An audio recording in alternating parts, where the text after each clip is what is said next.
It's time again for a Sunday sit down. This week we're doing something called Real Talk. And Real Talk is just about that.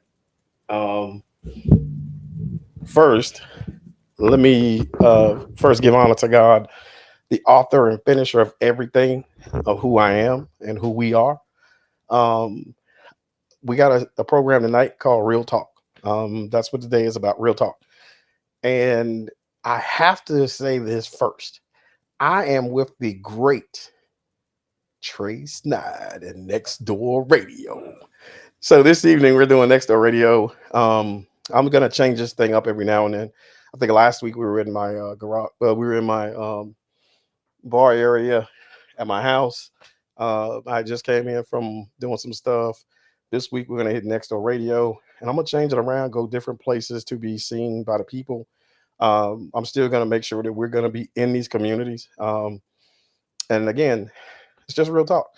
And real talk started with what we did this week. And what we did this week, um, we had a town hall meeting in Creedmoor this week. Very productive.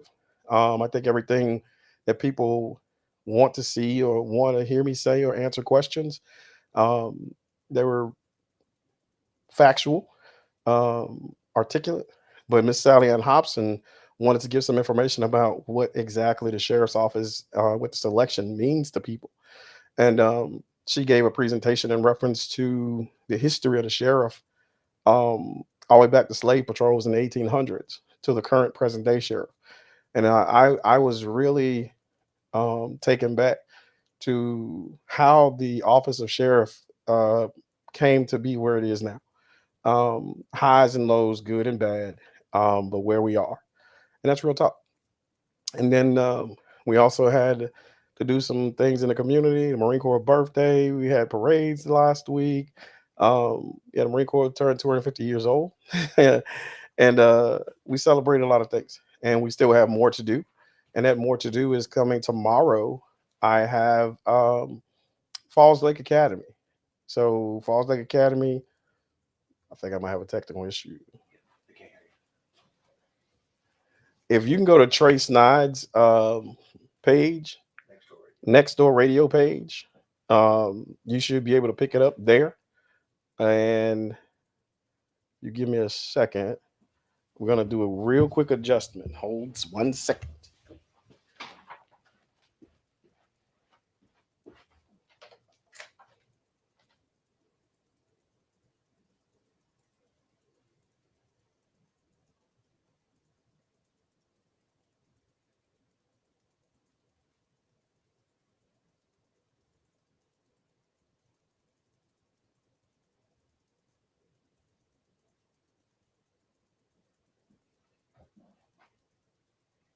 Someone let me know if that's better. It may have been where I had it. If not, Next Door Radio is running it on their page and platform as well. William Anna, can you hear me, sir?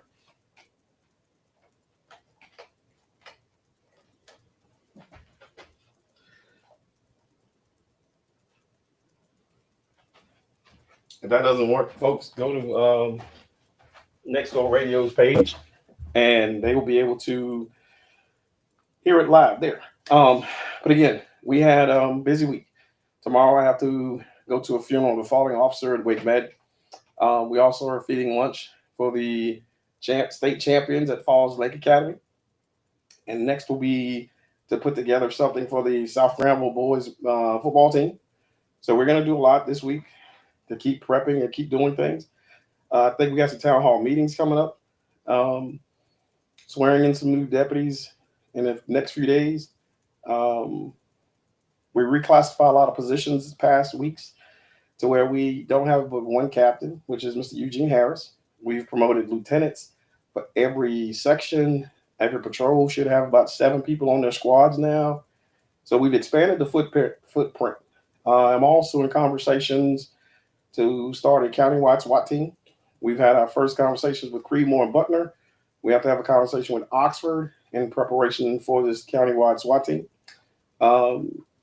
I guess people didn't understand when I was kind of getting these resources as a force multiplier for responses for critical incidents within our community.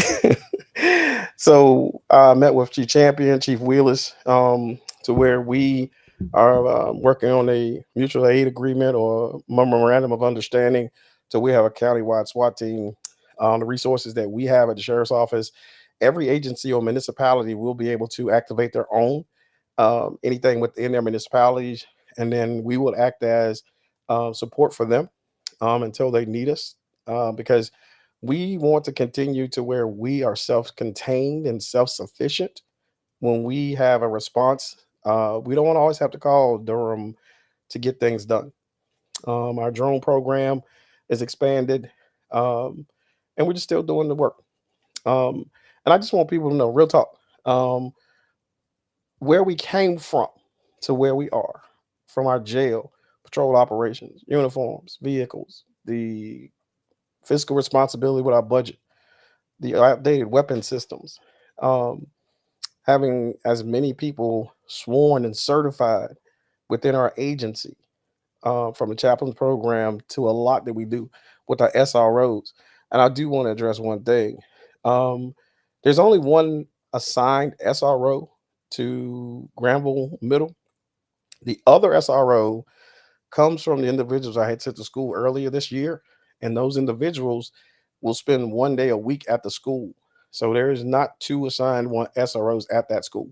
So again, I think we're in a position now to where I have not called things out per se as somewhat as forceful as people want me to, because I think that being professional and humble and let people talk is the best way to get things done sometimes, because your actions speak louder than your words. So we are keeping our heads up. And that's why I tell my guys and my ladies, keep your heads up, continue to do the work, um, and the community engagement, what we're doing with the kids. This past Saturday, I want to thank all of the vendors that helped with the Learn to Love Yourself seminar that we had, and the Learn to Love Yourself seminar. The ladies, young girls, had a great time, and I think even they asked when we're going to do something again. So we're going to plan another event for the youth in our community, middle school boys next time. The boys, middle school boys, high school boys, to where it's called BAM, Becoming a Man. So how they know how to treat young ladies. And again, that's some of the community engagement that we need to do with our kids to make them understand who they are, how the expectation of what they should be, and those things are going to help us prepare for the next generation of voters and the next generation of leaders and the next generation of just people out here doing the work. And I think those things are key and critical as we continue to grow as a community, embrace the changes.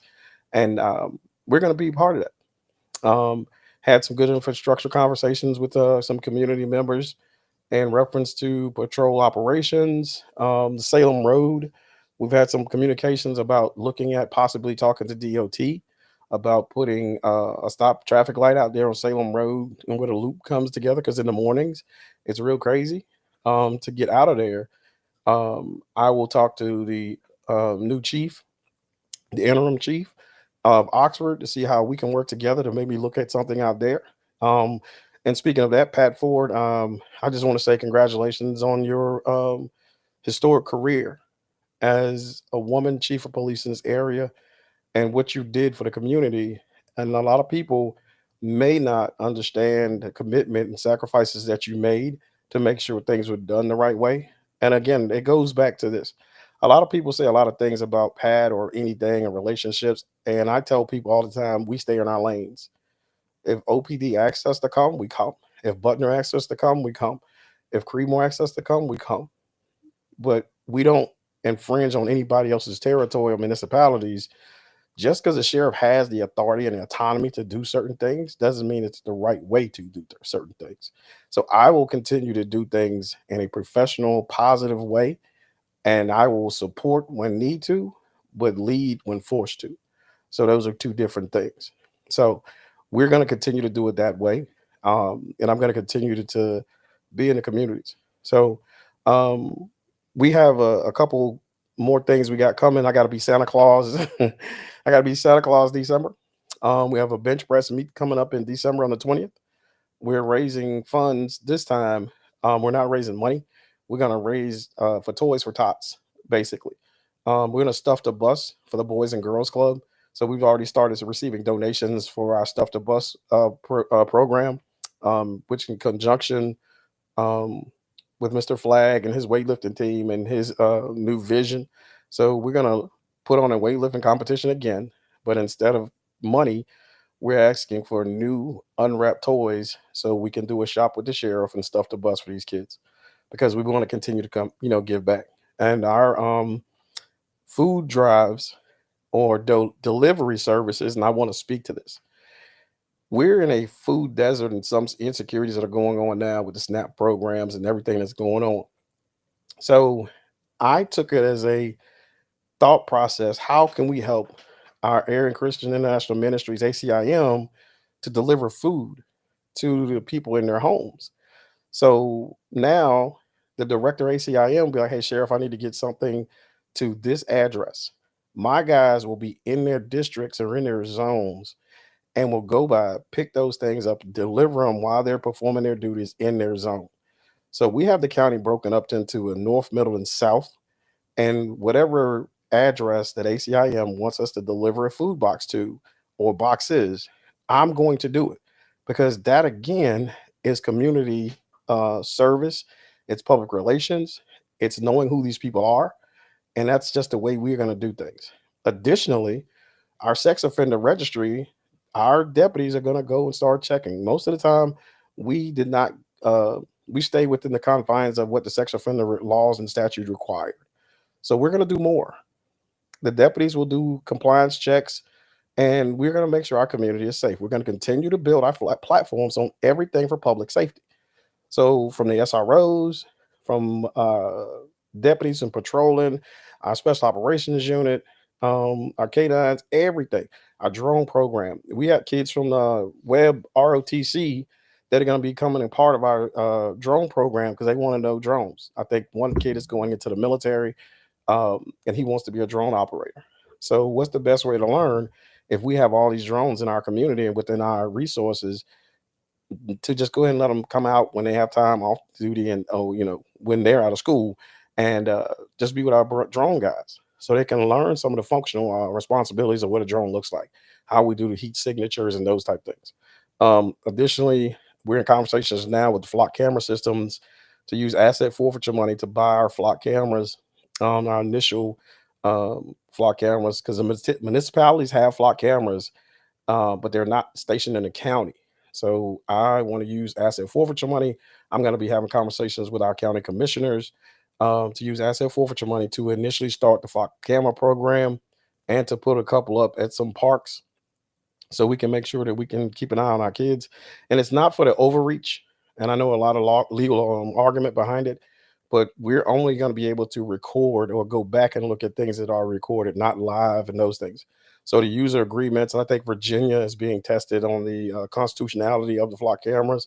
So we went through a conversation with those individuals of flock to get where we are before we make those purchases. But that money will come out again of asset forfeiture money. And again, people will say things. A lot of the vehicles that we have marked up, like the deputy of the month car, the hot car, the mad car, asset forfeiture money was used to wrap the car. Our military theme vehicle, and I was kind of taken back when people complained that we had a military theme vehicle, um, because we salute our veterans every day. We need to honor our veterans every day. And again, it was an opportunity for me to do those things using asset forfeiture money, but to see the I don't want to use some words. To see that people would come at us for honoring our veterans and not coming off taxpayer dollars, I was shocked. And then I even put something out where mad cars are all over the state, military themed vehicles all over the state, and I'm just confused of every law enforcement agency within our region will have those types of vehicles and nobody says a word. But because Granville County does it, then somebody's got a problem with it. And that's the whole sad part of where we are. We've become so polarized about what we do for some reason. And that's for you to figure out why. That's for you to figure out why we continue to have those conversations about things that are positive and productive about what we do. Even from baptizing the inmates and having worship programs or having empowerment programs or I will go and say this: we have one of the safest jails in the state of North Carolina, right? But people not understanding why we were doing like the pizza parties when we first started this thing a year and a half, or 2 years ago, maybe right at 3 years ago, when we started this positive progressive behavior model. It worked to now don't even have a segregation unit. So if we can go from having inmate in custody deaths and all these things happening and assaults in our jail to not having assaults, not having these issues, then what's the real problem again? Why is it so much vitriol behind the positive progressive behavior models that we put together? It's not about what we've done, it's about who's doing it. That's the bottom line. That's real talk. And that's what today is about, real talk. So, Trey, you got anything, man? Nothing yet. It's been a minute. You got nothing yet on. So if you have any questions or concerns, feel free to put it up on the our chat. We're live on YouTube.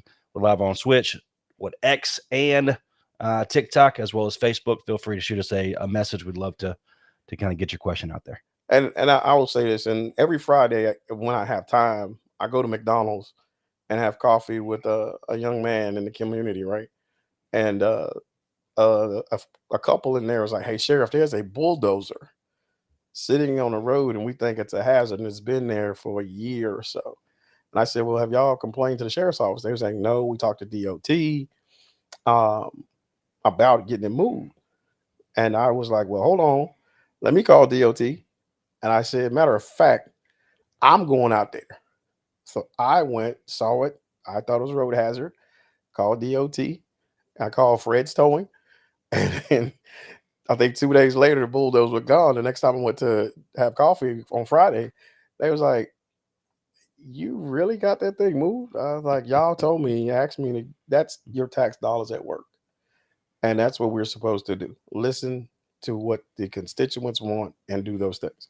And even a young man came the other day and I asked everybody in there when I got time, would you ever not go in a house that you're paying the mortgage? And they're like, no. So a young man there, the name is Steve, was coming to get his concealed to carry. I said, hey, you got a minute? He's like, huh? I said, you got a minute? He's like, yeah. I said, okay. Since you have not been in the house that you're paying for, you got time to take a tour, right? So we take a tour of the building and took him to the jail, and he saw the inner workings and what we do. I think he even took a picture with the MRAP, right? He was like, I never would have thought that you would take your time, one, and for everything that you say you're doing it, for me to see it, it's a good thing. And I can really, he could appreciate the process that we're going through. So I will tell people all the time, look, just don't go on social media and air your grievances. Come see me. Even today or yesterday, somebody said something about what's going on in the school. We knew about it. I followed the lead of what Dr. Winborn says and what our guys are doing. And there's certain things I can't discuss or they won't discuss, or the principals or Mr. Winborn tells them the policies where we can't put things out there. However, when I was made aware that somebody made a comment about inciting violence at one of our schools, that individual was getting talked to. We were doing some conversations because you're not going to incite any violence or make threats like that towards our schools. Um, so that individual is going to be spoken with. We reached out to the page that it was put on to see if they could take those things down because those things don't happen. Are there issues in schools? Yes. Are they? And that's just like, that's why I voluntarily put another deputy at Granville Middle. There are 900 students. And to have a school campus and a footprint that big, you can't expect one SRO to be out there trying to handle it all, right? So we're trying to put two, and sometimes there's three just over there, trying to make sure these kids are safe. So the investment has to be from not only from the county commissioners, the board of education, and the sheriff's office. It needs to be from the parents too. And the parents need to understand we can't divulge information once a disciplinary process happens with a child. Once the sheriff's office intervenes in it, start taking a look at what's going on, it's up to the school system to handle it from there. If there's something criminal and nefarious that we can utilize, vapes in schools, assaults in school, once we can get our ducks in a row, again, that's the juvenile justice system as well. there are certain things that once we present it to the juvenile justice for a referral or the JCPC for a referral, then those things are out of the hands of the sheriff's office. So again, I think it's incumbent upon us to have these conversations. And I think that every parent that loves these kids and love their kids, they should be asking the principals and ask the SRO for a conversation in a meeting to sit down and find out, hey, where is the gap in communication? Because there are two sides to every story, right? But then it comes to the middle where the understanding comes in. So we have to do a better job at that. And I think one of the bigger things that we need to do, and I'm working on, is looking at a volunteer SRO program with some of our retired uh, military guys, military police, special police from the Air Force, to see, hey, how can we get these guys when they come home to continue the mission of service? Because some of them want to be in these schools and some of them want to continue to do things. So the veterans of valor, I've been talking to them. I've been talking to AJ about some stuff. David, I've been talking to a lot of people trying to get things done about how we can increase the safety and security of our schools. So those things are always a work in progress. You have to get these things done. You have to have these relationships and conversations. So as you have these relationships and conversations, then you can shape a plan. It doesn't happen overnight. It has to be a strategic plan in response to these things. And I think Stan Winborn and I started to we have a great relationship. Keith King and I are working together. Not Benji, I'm sorry. Brad O'Brien is now the lieutenant over the SROs. So he is working diligently with the school system to make sure that they're safe. We also increasing the platform with the rave activation when things happen in schools. So we're all trying to make sure that our kids are safe. And I just don't like social media where it's a sounding board, but it's sometimes not the complete truth of what happens, because there's another side of that conversation. Because two parents may have two different versions of the same story, and we're stuck in the middle about how we have addressed it. And we turn those findings over to JCPC, to the school system, and we make our referrals. So those are the things we do. Upcoming stuff, again, we're going to stay in the streets. It's been a lot, and we're going to continue to do a lot. I'm going to continue to look out for my deputies, my staff, my administrative staff, the courthouse, all those things, our jail staff, the inmate population that we have, our residents. I got to stop saying inmates because they're pretrial detainees. So pretrial detainees are not inmates. They've not been adjudicated. So that's when I said residents. That's what I mean. They're there for a reason and time, because they're innocent until proven guilty. So we're going to continue to do that. We got some grants that we're kind of pushing out, and we're just gonna keep doing things and having fun doing it. And that's the thing, having fun. It's tough, challenging. Um, but if your team and my team see that I'm out there with them, um, and we're doing things to keep this community safe, um, that's all we can do. And that's what I'm here for. And God has put this path before me, and I'm gonna continue to stay on God's path. Protecting and serving is what we do, and using the right judgment about everything we do. Everybody may not like it, but those judgment calls are going to have to be made on about certain situations. And that's what I'm confident and committed to do. So, yeah, that's what we are. Real talk. There you go. With Trace Nine. That's right. Well, give your information, email, contact, however, what is the best way to get a hold of you, my friend? Texting me is the best way, because I do respond to every text message. I'll try to get to people. We'll just call the sheriff's office. You can ask for Donna Webster, Tanaja Moore, Dorothy Hunt, Miss Smith. All the ladies up front of the sheriff's office take messages for me, and they make sure I stay on task. Certain situations, if people call and have a specific complaint, I give that specific complaints to the section heads in those areas. But if somebody wants to talk to me directly, I would always ask them, set an appointment with my team so I can meet with you or come see you. And I try to return those calls.